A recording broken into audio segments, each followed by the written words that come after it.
That's it, cuz we said.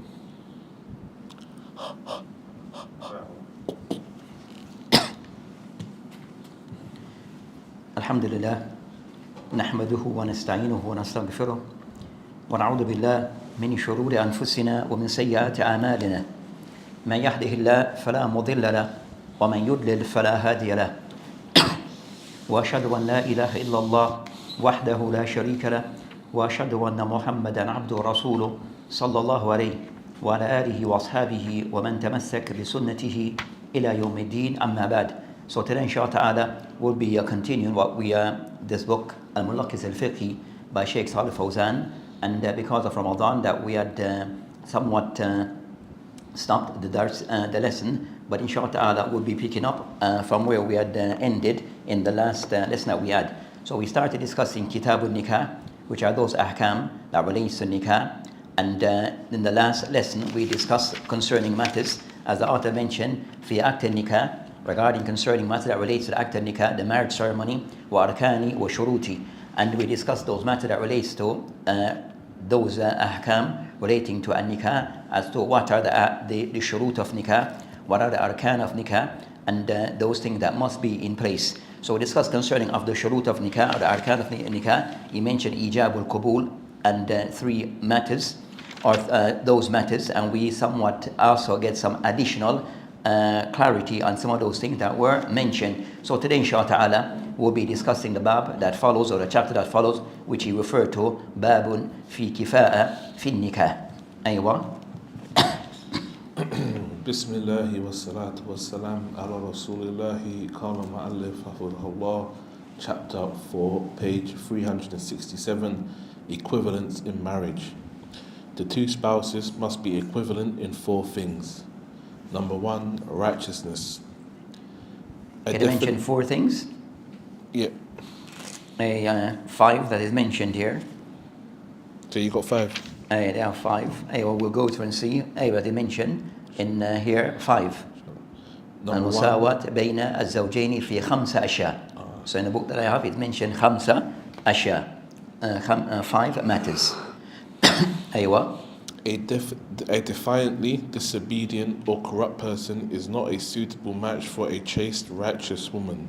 This is because the testimony or report of such a person is rejected, which is considered a sign of inferiority. Number two, free. Yes, they mentioned regarding, so far I wanted to mention here that the five matter he mentioned ad-din. So the first matter that he put the heading, أحدها ad-din. Then he mentioned فلا يكون الفاجر والفاسق كفًا عفيفًا عدل. So the first of those things that author Hafidullah, he mentioned that ad-din, so matters regarding ad-din, and the ulama of usul or al-fiqh, when they meant what is intended by deen, where he mentioned that a person who said to be a fasiq or a fajr, a person very weak in his practice and of disobedience in his practice, open disobedience in his practice, that is not sufficient, or he doesn't suffice for a female or a person that is said to be adl, a person like upright on their deen. So whether it is a male who is upright marrying a female that is not upright, or vice versa, but they're still Muslim. Both parties are still said to be Muslim, but one may be upright in their practice of Islam and their commitment to Islam. As for the other party, they are not. They somewhat have a lot of deficiency or weakness in their Islam. So according to what is mentioned here, according to deen, that both should be on similar level of their practice. If one is above the other, one is weak, one is strong, then they mention that is contrary to what is expected. So they mention, so as for deen, what the ulama mentioned regarding al-murad bid-deen in this context, regarding two Muslim marrying, but maybe on different level of practice or commitment to Islam, they mention ad-deen in this context, ada al-fara'id wa ijtinab al-nawahi fi jumla. So what is meant by ad-deen, as for both level of deen, where that person said to be upright is a person that they comply, they fulfill those acts that are said to be wajib, the fara'id, the compulsory acts, wa ijtinab, and they avoid nawahi fi jumla, and they avoid those things that are said to be things that are forbidden in general. So as concerning matter that relates to the deen, so to see, are both people on that level of commitment and practice of Islam, that both are fulfilling those things which is said to be the wajibat or the fara'id, the compulsory acts of Islam, and also that they are avoiding those things that are said to be the forbidden practice in Islam in general. So if but if they have they're somewhat a deficiency, one of a deficiency over the other, then according to the ulama, they are not suitable to be married. They are not suitable in marriage. Aywa. Number 2, freedom. A slave or a slave who is partially free due to his agreement with his master to be fully free after payment of a certain amount of money or after his master's death is not a suitable match for a free woman, as the former is inferior due to slavery. So they mentioned a second concern, hurriya. So hurriya, meaning concern that what in hurriya, that if a person said to be a free person, then they are sued that they should marry a person who is similar to them regarding being freed also. So if there's a somewhat, if you find that there's a difference, one is freed and the other is not freed, then they say that no, they're not suitable candidates. They're not suitable candidates because of that indifference regarding hurriya. So they mention ad-din as being the second, hurriya being ad-din being the first, hurriya being the second. Aywa. Number 3, profession. One of a lowly profession, such as a cupper or a weaver, is not a suitable match for a daughter of one in a high profession, such as a merchant or businessman. So the third that is mentioned here, in my book, is mentioned as being the fourth. So the one I will mention as being sina'a. So sina'a, regarding concern that by way of your profession, or your trade. So they mention of those things that are said to be, are they similar? They're equal match, if one use those words. That both should be of that level of their profession, their trade, of the same level or of the same level. So they mention that if a person that of a trade or from of a trade that is said to be of that of a lower trade level, and that a person that are maybe higher level, that more respected trade, then if those differences are there, then they're not suitable. So for example, a person who is said to be of hijama, or you could have a case of a person who is just a general laborer. So a general laborer, that is not in this, that's said to be suitable to a lady who, for example, she's a doctor, or a family is on that level, or that they're, so a doctor, we're not going to say, so a doctor, for example, a teacher in university, a professor, because of those indifference, they will say, according to Sina'a, that they are not suitable. But did the Prophet ﷺ marry Khadija? She was a successful businesswoman. So we discussed concerns. So we discussed the aqwal of the ulama overall. So those are of those factors that are used to rebut some of these things that are put forward, as well discussed at the end, inshallah. Number 4, solvency. The groom should be solvent enough to afford the dowry and marriage expenses. That is, an insolvent man is not a suitable match for a prosperous woman, as this causes her harm owing to his inability to meet her due expenses. Accordingly, if the condition of any of the two spouses is different from that of the other with regard to any of the above mentioned 4 matters, equivalence is violated. So they mention regarding concerning the fourth, according to what is mentioned, that they mention yasar bil mal bihasib, that regarding concerning the person level of is the person level of maybe to his ability to maintain his wife financially. So the fifth concerning yasar, they mention yasar bil mal bihasab, that is the person able to financially afford or can maintain his wife. Is the person so they will look to say, is the person, one, can he afford the mahar that is suitable for that lady? Also her upkeep to maintain her regarding her living, her eating, her dress, or way of how she may travel. Is the person, the husband, is he able to can match her regarding these things? So if he's financially unable to match her in those things, she's from a wealthy family, he's not, then according to this to what is being mentioned, that they're not suitable, they're not compatible. As if he's not financially able, then it may mean that she might experience things of financial difficulties or not be able to meet her financial means because he's not capable financially of what she's used to. So these are the things they mention as being the four, as mentioned, as we mentioned that there's a fifth that is mentioned in my book. So my book may be of a later print compared to what was translated. So as for they mention, so they mention overall a deen. We discussed deen as being the first. They mention hurriya as being the second, that free person, sina'a, that the person regarding that their level of their qualifications. And then it mentioned yasar, that a person financially is able. The fifth that is mentioned, that is the second magza, al-mansib. So the fifth that is mentioned in my book, it was in the sequence, it is the second in my book. Now, which will be the one that is missing in the translated version, which is mansib, which is an-nasab, regarding the person lineage.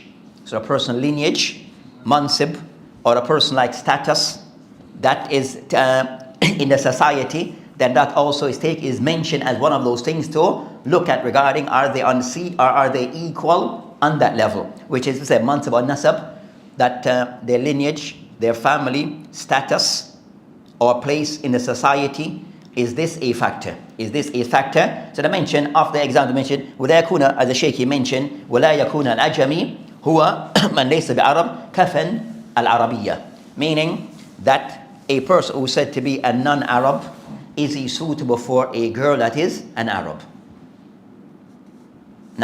So that will be of those things that are discussed regarding concern the personal level of mansib or nasab, your level of your place in the society, and the likes. So with mansib also can come under, you mentioned regarding Arab with a non-Arab, if in that regards, also calling the mention concerning jinsiya, nationality, where some people in certain places might see that people of a particular nationality, you're below us, or they don't see you as suitable to them because of your nationality, or it may be concerning race alone. You are not from the same color as I am, so based upon this, you are excluded from marriage because you're not from a particular color. You're not from a particular color, or color that we see as acceptable, and that color that you may be of is a color that we per se, that those people may have problem with that color. So you have those things that, and also they mention other things that makes that you're not from the same tribe. So at times these things are factored in as a part of the person's status in the society, where color, race, nationality come into play. So these are the things that have been mentioned. The other were mentioned regarding concerning race, color, nationality. That's from our inclusion. We have one. So that is from what I have added, not what the Shaykh have mentioned. Now we say we add those things because these things, as we know, that these things in our society that we have today, they do come into play. They do come into play regarding you're not from our tribe, you're not from our nationality, you're not from our custom. So these things, they do come into play. Now, as are you suitable for this girl?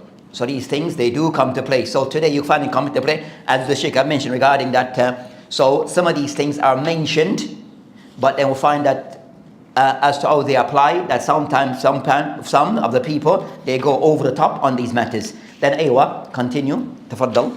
However, this does not affect the validity of marriage. Hey, sorry, before we go into that, to add concern that as for these things they mentioned as those 5 criteria, or those 5 things that are mentioned as kafa'a, being suitable traits between both spouses, that ulama regarding these matters, they have 3 aqwal. There's a difference between ulama regarding, are these things actually a requirement, or are these things a factor?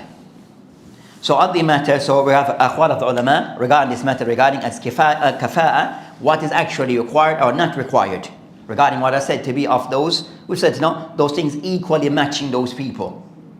Then they mentioned the first aqwal of the ulama, the first of the qawl of the ulama regarding kafa'a, that they mentioned annaha laysa, the first aqwal that they mentioned kafaha, meaning if these things must be in place, or there are things that should be in place, things that should be in place. The first of the aqwal, meaning if those things are not in place, you're not suitable to marry that lady. You're disqualified because you did not fulfill these criteria. So as for the first qawl of the ulama on this matter, they mention أنها شرط مطلقة, that of the ulama who hold that these requirement or these criteria, that they are required, that they are a requirement that should be in place. If it is not, then you are not suitable to marry that girl, according to the things that are mentioned. And that's the view that is taken by so those who hold that is a requirement, a condition in marrying that lady, you have to fulfill these criterias that they mention, who say it is a requirement, that قال به الأنفية and the Hanabila في الرواية المشهورة. So of those who say it's a condition, that's the view taken by the Hanafiya and also the Hanabila in one of the more famous narration upon the ulama of the Hanabila. The second opinion, so they mention that this is a shart لصحة النكاح, that these criteria must be in place, complied with, for you to be able to marry off that girl, to marry off that lady. The second opinion of the ulama, كفاءة ليس بشرط مطلقة, is not a criteria. The second opinion is not a criteria at all. And of those who take this position is the view of the method of the Malikiyya and the Hanabila في الرواية.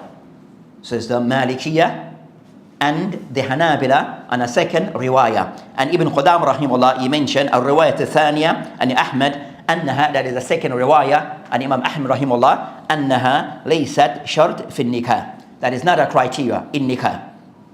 وهذا قول أكثر أهل العلم, and this is the qawl taken by the Hanabila. Majority of the Hanabila is of the view that is not a criteria. The third opinion mentioned أنها ليس بشرط لصحة النكاح. The third opinion is that is not a criteria for the validity of the nikah, ولكن شرط لزومي, but is a criteria regarding that something that should be in place, but it's not a criteria for it to be valid, but something that it should be stick to. So that's concerning the third opinion on this. That's the third opinion on this. And of those who have this view, the Shafi'iyya is on this third opinion, and also a riwayah again on the Hanabila and Ahmed. So Ahmed or the Hanabila have like three opinions on this matter. Those who say it is a criteria, those who say it's not a criteria, and those who say it is not a criteria but it's something that should be in place. So that's concerning the aqwal of the ulama on this matter.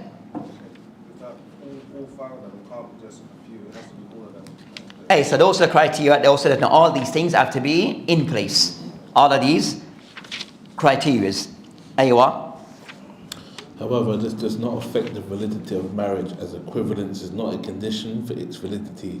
So that's the author, not kind of somewhat either that's the opinion of the author regarding concerning what have been mentioned, what's his take on what have been mentioned.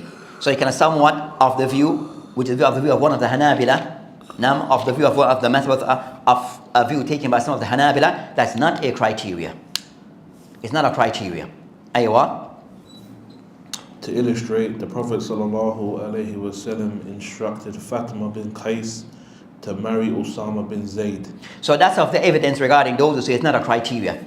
So you find cases in the Prophet ﷺ, in the time of the Sahaba and the Prophet ﷺ, where some of these criteria were mentioned, that the Prophet ﷺ did opposite.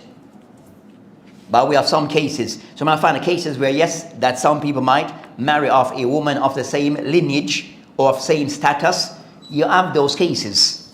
But you also have cases where that was not done, showing that it is not a strict criteria, it's not a criteria regarding nikah. If it is there, alhamdulillah. If it's not there, alhamdulillah.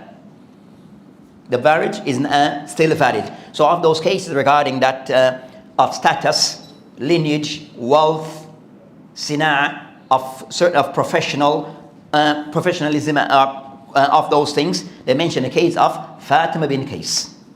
So Fatima bin Qais, that a few people came to marry her, Muawiyah ibn Sufyan and others, with the Prophet who are people of maybe of her status. So Muawiyah of a person of high lineage, and status, and his family of people of but then the Prophet he kind of somewhat mentioned to her to marry Usama bin Zayd, who's a person that was said a mawla, was like a slave, a person with less status than she was. So it shows that these criteria, and also less wealth of her, and also of not the same type of status that her and her family owes in the society, as she was of the family of people, ashraf, people of nobility. So it shows that that's not a criteria, and I can somewhat rebut most of those things that were mentioned before. Aywa. So their marriage was consumed due to the Prophet's command, regardless of their inequality. Consummated is fact, okay. Was consummated due to the Prophet's command, regardless of their inequality. Yet, equivalence is still regarded as a condition required for a spouse's commitment to the marriage agreement. For example, if a woman was given in marriage to someone who is not a suitable match for her, she or any of her legal guardians who do not consent to such an inequality may cancel the marriage contract. At the lifetime of the Prophet ﷺ, it happened that a man married his daughter to his nephew in order to raise the latter's meanness and low status. So the Prophet ﷺ gave her the right of option whether to stay with him or to be separated. Still, some of the scholars maintain that equivalence is a condition for the validity of marriage, such as Imam Ahmed, according to one of his opinions attributed to him. Sheikh Taqiyuddin said, according to Sheikh Taqiyuddin man? Ibn Taymiyyah. Yeah. Yes, Ibn Taymiyyah. So Sheikh, the author, Sheikh Fawzan Hafidullah, can I somewhat maybe his take on the matter regarding concerning that these things were mentioned as kafa'a, which is 5 matter that he mentioned in my print of the book, that in most part that these are not per se that valid, or that things that are valid reason for the marriage being validated. But in a case if it was to be done and the woman, it's been a case where the woman may be married off without her giving much involvement from her side. So she married from a person that someone married from her family, and she didn't per se have much involvement inside her, the decision making. She have a right that she can refuse that person if he does not fulfill certain criteria that she may see as him forfeiting. So that's concerning those matters. Then he mentioned after then concerning that the view of Ibn Taymiyyah rahimahullah. Ibn Taymiyyah, as we mentioned before, that even concerned that some of the books of the ulama, so said that this book that it's a book of the Hanabila. At times they might mention some view, but it's still of the views of the Hanabila. In most part of the views that are mentioned in this book, it's still, even though myself of one of the ulama of Mu'asir, I've written this book, but all the views, most of the views, you understand, would still be views that does not go outside the book, the madhab of the Hanabila, in most part. So still upholding the madhab of the Hanabila. Still upholding the madhab of the Hanabila. Aywa, so mention Sheikh Taqiyuddin Ibn Taymiyyah rahimahullah regarding his take on the matter. Aywa.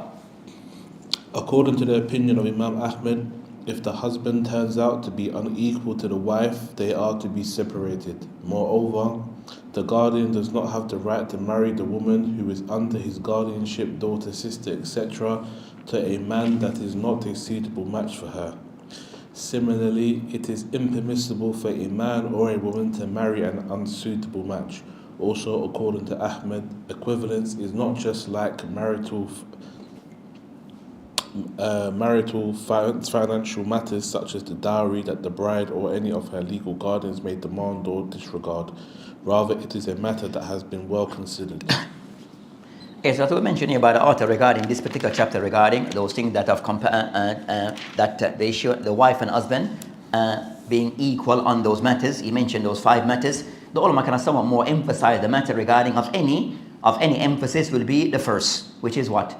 So of any regarding compatibility or being equally matched is matter regarding a deen. So that matter regarding concerns that even though if a person is said to be, so that may concern that not equally matched on deen, that as long as both are Muslim, the marriage is still valid. But ideally is that a righteous person wants someone who's somewhat upright. Male or female. Or a person, believe that that person of a level of practice that is something that you said, use the word you can work with. Than a person that is outright weak and there's no, the person, not much effort in trying to make their situation better. So I said the main thing all of I mentioned, so in the case of deen, in the sense that I mentioned that in the case concerning that, where it does matter, in matter of deen, if the person's a zani or a zaniya, not marrying someone who's not. And we'll discuss that inshallah ta'ala. So in the case of zina, the person who fell into zina, marriage outside wedlock, are they allowed to marry someone who's upright? Then to be discussed. That matter to be discussed. But that's the area where they kind of somewhat, they emphasize that this is still something that has to be factored in. Aywa. Bismillah wa salatu wa salam ala Rasulillah. Hey, just to add to that point regarding concern of a matter, that so a person may be of Salafi marrying a non-Salafi. The marriage is still valid. So a person, still brings answer, so if a person who is a Salafi, male or female, marry a person who is a non-Salafi, the marriage is still, because both are Muslim. So those are things that to be mindful of. As sometimes you might find that you might find these cases where, especially concerned that sister, my sister, she's Salafi, but not understanding Salafiyah. Just as most of the brothers who claim Salafi, of the ones who are Muta'iyya, don't understand what Salafiyah is in reality. In depth. But they will see it as, I only allow to marry someone who's Salafiyah. That's for the sisters. They will impose it on the sisters, those who are in that bubble of being at hardcore, that they'll put it as a criteria for the sister. You must marry someone who's Salafi. Salafi meaning those that are within our inner circle. She sometimes, you might find cases, and at times you might, so she feels that she's put in a corner in making assessing the person with a main criteria for those mindset, we said as restricted of those who claim Salafiyah. That she's restricted because of restriction based upon that small box of put her in. And the person that's in that small box may not fulfill other criteria, other than the person that he claimed to be Salafi. And he's in their masjid. And he attends their circles. And he prays their shuyukh. So that give him, so he become the clear Salafi. Even though other things he has deficiency in. But she feels that she has to marry him because he's Salafi. Then the other side of the thing, the person who's now of the ones who are the Salafi brother who's in the mix. He will marry a girl that is not Salafi because he just likes her or whatever the reason is. But he'll justify that, I'm going to make her Salafi. Or she marry her on the basis that she's a sister that is good, may not agree with how they approach things, but then in the meetings, he'll tell her, no problem, if you go to your local masjid, no problem. But when she marry him, you are not allowed to go to your local masjid. So she get a different idea or thoughts before marriage, but when they get married, there's a different set of rules. Then she falls herself that she become restricted. You can't go to this masjid, you can't go to that masjid, you can't listen to this person, So all those things that he was somewhat more open to before, when they get married, those things are removed. So these are things that they do exist. These are the reality that do exist. Because I said not of a mindset that there's somewhat a mindset that look at things in a narrow way. Who looks at things in a narrow way, and sometimes those things are not as practical or they make it seems. It becomes a problem where you find that Allah Mustan of the cases that and the problem that come with these situations. So that's concerning those matters regarding. So the main thing that a person who's upon the Sunnah, if they were to marry a person who's deemed to be that not upon the Sunnah, the marriage is still valid. but things to be worked out between those that are involved. Aywa. Bismillah wa salatu wa salam ala Rasulillahi karama halif hafidahullah, chapter 5, page 371, unmarriageable woman. So the mention regarding said unmarriageable said muharramat min fi nikah, woman that you're not allowed to marry. So in the sense of, so there's a group of females as to be discussed that one is not allowed to marry amongst them due to reasons that are given within the Sharia. So the concerns that either those cases will be due to the different factors, but the Sharia have made it prohibited for one to marry such a female due to certain factors. And those factors will be explained. So for a person to be aware, who are those women or category of female that may not be allowed to be married. The ulama, as I said, mawana and nikah. So there's certain things that will be certain factors that will block you or stop you from marrying a particular group of women. And those reasons will be explained. Aywa. Unmarriageable women are of two kinds. First, women... So unmarriageable sound a bit... negative. Yes, sounds like that. It's not a bit negative connotation. I don't think that the person intended, but kind of somewhat doesn't, for me, doesn't sound too muharramat. Not that they are unmarriageable. You are unable to marry. Woman that said that you are prohibited to marry due to factors within the Sharia. Nam. Hey, so forgive. Aywa. First, women internally prohibited for one to marry. There are 14 kinds of them. 7 are prohibited due to blood relations, and 7 are prohibited due to other special reasons. They are pointed out in the verses number 22 and 23 of Surah An-Nisa. A. Women internally prohibited for one to marry due to blood relations, the mother, grandmothers, and on up. Allah exalted be He says, prohibited for you for marriage are your mothers. Surah An-Nisa, ayat 23. Yes, so that of those ones that he mentioned here regarding of those category of female that one is not allowed to marry is reason based upon blood relation or blood ties. So those things that Islam factor regarding that there are those who because of blood relation closest in blood ties, you're not allowed to marry them and not befitting. So they mentioned, so start concerning Jid, where regarding your mother and that of your grandmother, that from both sides you are not allowed to marry such people. Those are not allowed marriage. So also they mentioned that of some of the cases that are ta'bid, case that you are not allowed to marry them forever ever allowed, and there's cases that is temporary due to maybe the circumstance at the moment. You are not allowed to marry that lady, but if those circumstances are removed, then you can marry her.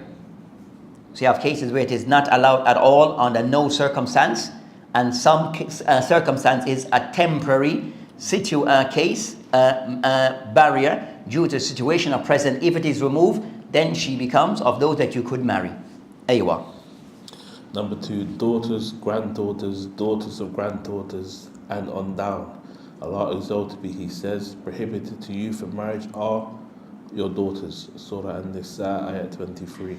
Of the thing that regarding concerning daughters, of the thing that sometimes of the books of the fuqaha might mention as a discussion, or we discuss regarding that of daughters, that a person had a child, a daughter, out of a legitimate relationship, out of zina.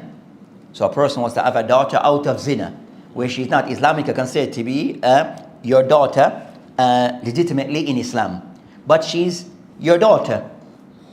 But due to the circumstance, she is not recognized, or the child is not recognized properly as your daughter, Islamically.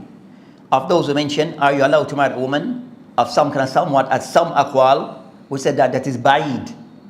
I've no that group that is a that views have no said not mentioned view, but should be mentioned. That you're allowed to marry this girl, your daughter, out of a legitimate marriage or relationship, because she's not technically or she's not legitimately seen as your daughter. But that's ba'id. That's a far-fetched view. that views fall out there. So it's known that sometimes I have aqwal of the ulama, but those views are sometimes mentioned in the books of the fuqaha, but it doesn't mean that a person has said, and that those views are mentioned to be aware of, not for the person to hold to. But sometimes the problem is that a person might take to those views that are said to be the views that are outside the ballpark, the ballpark. So I have to think that to be mindful concerning talib, especially concerning as-sigara talib, taking those views that are said to be shudud, those views that are said to be strange views. And a person like a talib has become known that he's always taking strange views. It means that a talib, be careful of him. Because normally it's because it's to gain attention. When a talib who's small in upcoming but taking strange view is because it brings attraction to himself. And that means that a person you should distance yourself from and avoid. Aywa. Number 3, sisters. One is prohibited to marry one's sister, whether she is full paternal or maternal sister. This is because Allah, exalted be He, reveals, prohibited to you for marriage are your sisters, Surah An-Nisa, ayat 23. Number 4, sisters' daughters, their sons or daughters, and on down. Allah, exalted be He. You come to that in English in one word. Your sister. The 5th, this. بنت أخت will be your niece. أيوة. Prohibited to so niece and nephews in different you're not allowed to marry your niece and nephews. أيوة. Prohibited to you for marriage are and your sister's daughters, Surah An-Nisa, ayat 23. 5, brothers' daughters, their sons or daughter's daughter, and on down. Allah, exalted be He, says, prohibited to you for marriage are and your sister's daughters, Surah An-Nisa, ayat 23. Number 6, paternal aunts and maternal uncles. Allah, exalted be He, says, prohibited to you for marriage are and your father's sister and mother's sisters. Ayat number 23, Surah An-Nisa. It was that category. So the first category I mentioned are based upon blood relation, blood ties, where those category of people that you're not allowed to marry them due to blood relation. So what are not mentioned would be, as I mentioned, like cousins are allowed to marry each other. But some of those parts regarding marrying of cousins that may go back, something of cases, those cases might find out it's allowed to be married, but in some society and in some culture, it may not be a practice that is carried out. Those things, so some of these things that it goes back sometimes to traditional practices, but Islamically it is something which is allowed regarding marrying of cousins.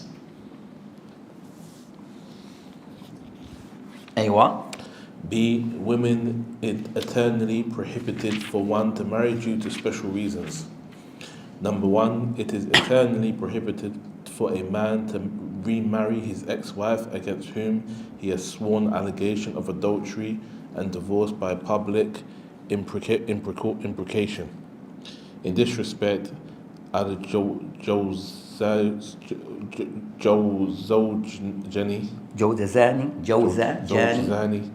reported that Sahal ibn Sa'ad said, according to the Sunnah, the husband and wife who swear allegation against each other, i.e. allegation of adultery sworn by the husband and allegation sworn by the wife in defense of her honor, are to be separated and never reunited.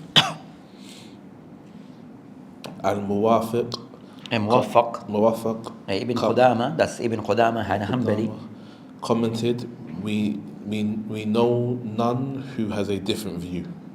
Yes, that's Muwafiq was Ibn Qudama, so one of the ulama of the Hanabila, and that's his title. So they give, sometimes they have certain titles that are used for certain. So each of the madhahib, they have certain titles that are used for particular individuals within their madhab, within their school of thought. So each have a list of titles that are used for certain individuals. So amongst the Hanabila, they use the word Muwaffaq, who is Ibn Qudama. So Ibn al-Muwaffaq, that in what whom they intend is Ibn Qudama, Sahib al-Mughni, and other books in Fiqh al-Hanbali.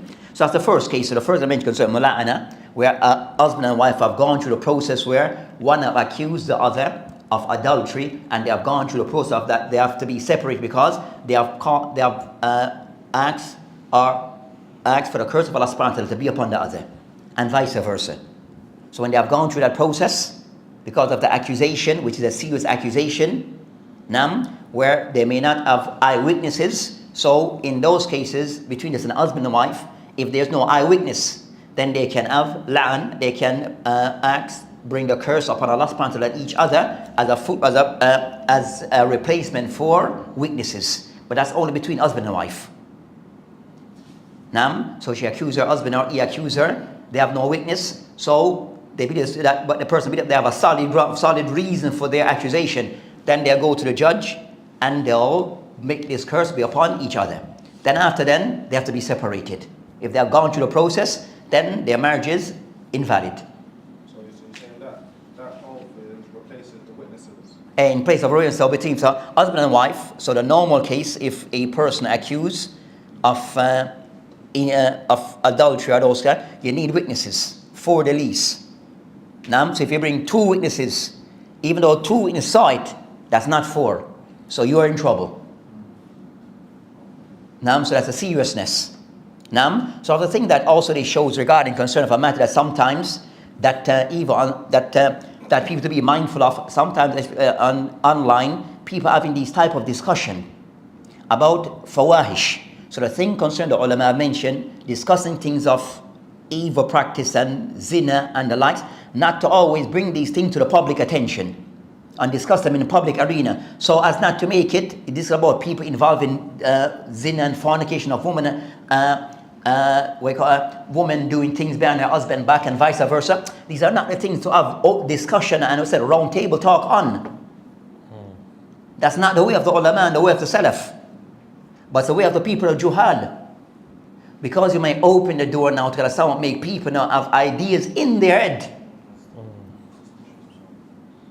Yeah, so I said things of these things. So these things I said no. So regarding a zina and these things, it was said no. It is behind closed door. Regarding the judge will deal those matters. Anyone who bring those accusations against any person, if you cannot bring the sufficient amount of evidence, then you are punished, even though you might see something. So two of us may be there and we saw someone doing something, and we go and accuse the person to the judge, and the judge said, okay, where's the full evidence? We don't have it. Then we are punished. So it showed that Islam, that there's strict rules regarding these things. So we taught that these things, that we should not take these things lightly, because they're about people's reputation and not opening the door for people to have fall into these things. So regarding these things, is to be mindful of the things that people somewhat in these, we call these podcasts and those other things, that some people they're doing is crazy. If those people in a Muslim country, to be those people should be flogged for the thing that they're doing, and they are imprisoned because they are opening doors to evil. They are opening doors to evil. Fallah musta'an. Number 2, the same categories of relatives who are prohibited for one to marry because of one's blood relations to them are also prohibited to one by foster suckling relations.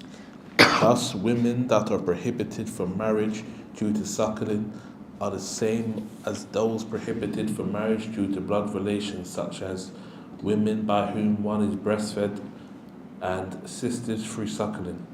Allah exalted be He says, prohibited to you from marriage are your milk mothers who nursed you, your sisters through nursing. Surah An-Nisa, ayat 23. In this regard, the Prophet ﷺ said, all things which become unlawful because of blood relations are unlawful because of the corresponding foster suckling relations. Related by Al-Bukhari and Muslim.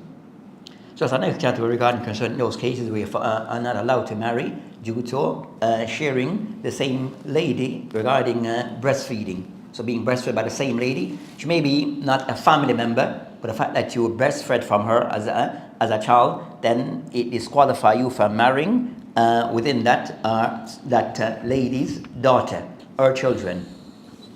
Now, in terms of suckling sisters, is that just restricted to the person who may have witnessed you as a child, her daughters, or if she maybe breastfed another child, like another female, is that? Yes, also that also extend to that anyone that breastfed from that lady, then they become like they are then you are not allowed to marry from within that family, or that those who are a part of it. So even with these matters that you find, as I said, of some of the shabab enter into matters, they have to be careful.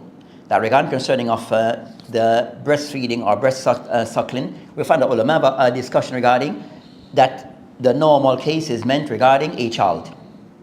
But in the case regarding an adult, you have certain case regarding an adult, where you find that some of the ulama may take that opinion, maybe a majority or minority, that's not the case, the issue, but even the minority may take a position that is an adult male allowed to do the same thing, to breastfeed from a female. So you have an adult male, for some factors, he wants to somewhat to become like a family member within that family.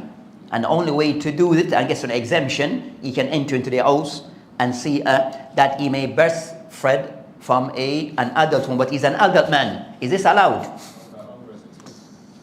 He said, you have case where the Prophet gave allowance. But how do they do that? Do they put the milk in a cup? No, it said the idea said that whatever the way, the method is not explained. So we see it as the method that even if she was to do it, exposing her breast to the person, then khalas, because it becomes like a child to her. You understand? So the fact that she have done that, then it becomes like a child to her. But the fact if she done it, if it's been done, you understand? But said if that practice, some people say you have some mashayikh of contempt, okay, is it allowed for an adult male to do so? Some might say, okay, done in a cup, whatever it has been done, but they kind of somewhat use this as a mean to attack some ulama who's of that view. Then that is not proper also. You may disagree, but if an alim take that view, and you believe him to be completely wrong, but it's not for you to use as a way to attack him and regarding his level of scholarship and his status, then that's not proper. So so these become the thing we find that a person who haven't gone through a proper method regarding studying of Islam and the discipline of Islam, then he will use things that are to attack the ulama that are things that should not be used. As I said, you're hitting the person below the belt, and that shows that you're not a proper talib. That's all it shows, that you're not a person who's a proper talib al-ilm, and not a person who should be representing the Muslim as a so-called da'i in public, because you are immature regarding how you look at matters. So I will mention that so the ulama, they have written concern that that the setback, that especially in today's time regarding the dawah, that we find that the setbacks are three things. We find in a da'i, three setbacks regarding a da'i. One, qillat ad-din, he has shortcomings in his deen, his practice of Islam, he is weak, he has shortcomings. So qillat in his practice of the deen. Where a person that may be a talib, but during the day he works he's doing things that is not befitting. With me? So maybe involved in things that is not befitting for a talib. Not that he doesn't know, but his circumstance where he's involved in things that is also in his deen, his practice is somewhat weak. His question of weakness. Second, as the talib, as a person regarding concern the da'i, qillat al-ilm or da'af al-ilm. He has weakness in his ilm. He hasn't been trained properly, or he hasn't gone through the full course. Start but didn't complete it. So that person have qillat al-ilm. His knowledge is not to acceptable standard.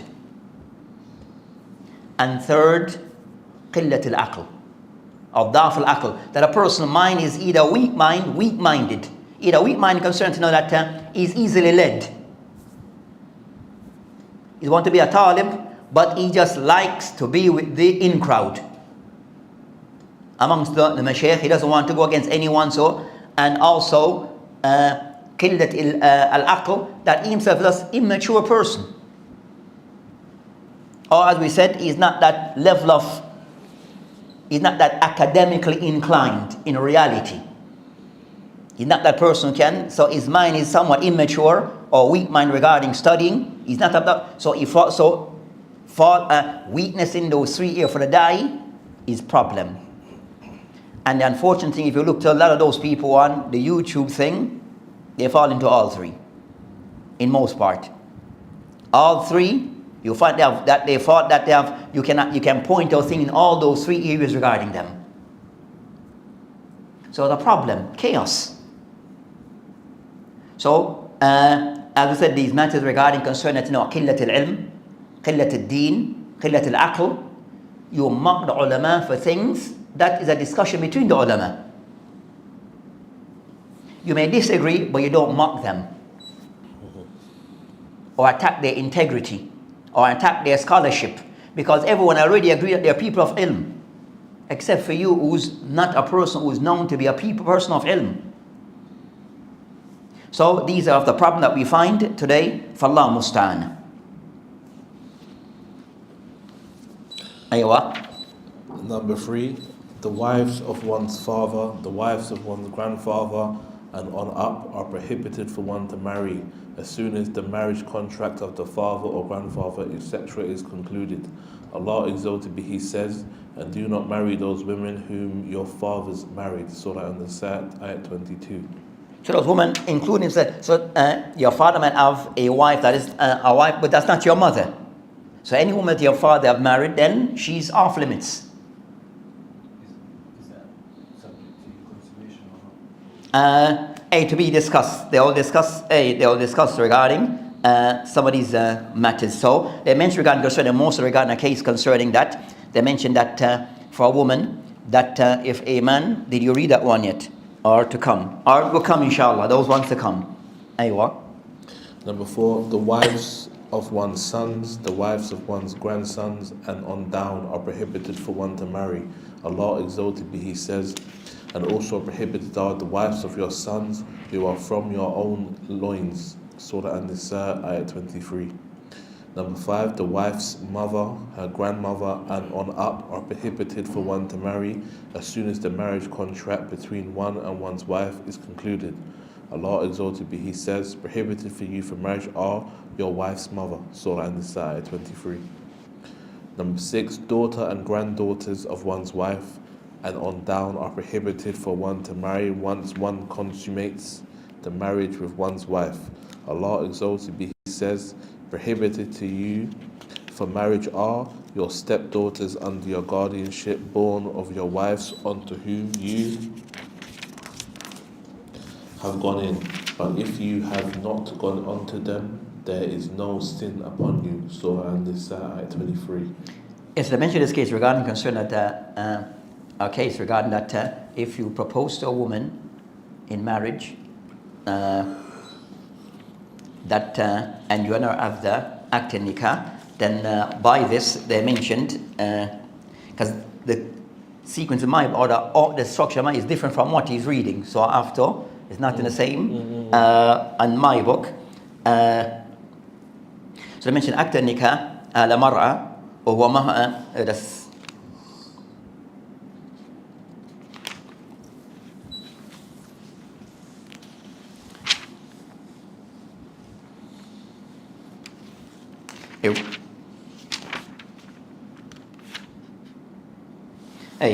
تفضل. After mentioning the women prohibited for one to marry, it will be more convenient to state the verse containing them as a whole once again. Allah exalted be He says, prohibited to you for marriage are your mothers, your daughters, your sisters, your father's sisters, your mother's sisters, your brother's daughters, your sister's daughters, your milk mothers who nursed you, your sisters through nursing, your wife's mother, and your stepdaughters under your guardianship of your wives unto whom you have gone in. But if you have not gone unto them, there is no sin upon you. And also prohibited are the wives of your sons who are from your own loins, and that you take in marriage two sisters simultaneously, except for what has already occurred. Indeed, Allah is ever forgiving and merciful. Surah Nisa, ayat 23. Okay, so What does that mean? Except what has already occurred in regards to the two sisters. so in the case regarding concerning discuss that to be discussed or that Okay. To be discussed regarding concerning that combined between two sisters in the sense of you're not allowed to marry both of them together at the same time. But if one, you have married one and she either divorced her or she passed away, then you can marry the next sister. But you can't marry both of them together. But if you were to be divorced in a marriage, or the second case that she was to, but you're still not married to her, whatever the reason may be. So if you're still not married to her, whatever the reason may be, then you can marry one of her sisters. Then you can. But time kind of somewhat. So we'll stop inshallah and discuss concerning the other ones in the next session, the next lesson. Billahi ta'ala wa billahi ta'ala tawfiq. So the author rahimahullah or hafidullah that discuss concerning, as mentioned, muharramat fi nikah, where those category of people that one is not allowed to marry. So he started to mention a list of those that we're not allowed to marry. The first list of those people that you're not allowed to marry is based upon lineage. So either it shows regarding that, which is said that important thing regarding that, knowing your family tree, as they say, knowing your family members, so you know who to avoid regarding marriage. In a society, we find like in some society that we live, we find that marriage is not per se emphasized. Where marriage is not emphasized and just kind of somewhat relationship is seen in a somewhat taken very lightly, and having kids outside of wedlock, we think it's not per se in a more systemized system. Having kids where per se a person have children not knowing that he even have those children, or have children but that much contact with them, and sometimes you might find that it can be a problem. It can be a problem where you're unable to kind of somewhat to, you're unaware of who your family members are, and some of those people may also that you are not allowed to marry them, or other members of your family are not allowed to marry them. But because of the way of how the society may function regarding, they're very open regarding relationship, it can pose a problem. We don't know who your family are, and it may mean the fear you may marry someone that you shouldn't be married with. So Islam kind of somewhat puts some guidelines regarding these things. As to certain family members you're not allowed to marry, the Shaykh here mentioned those. Then he mentioned a second group that you're not allowed to marry, as you mentioned, due to other factors, that you are not allowed to marry of those people due to other factors. Then the factor be the qism that you mentioned are those that you're not allowed to marry would be muwaqqat. It's just for a temporary factor why you're not allowed to marry those group of people, and you will mention if those factors are removed, then they become of those that you are allowed to marry, and those want to be mentioned in the next lesson. So we stop here in short.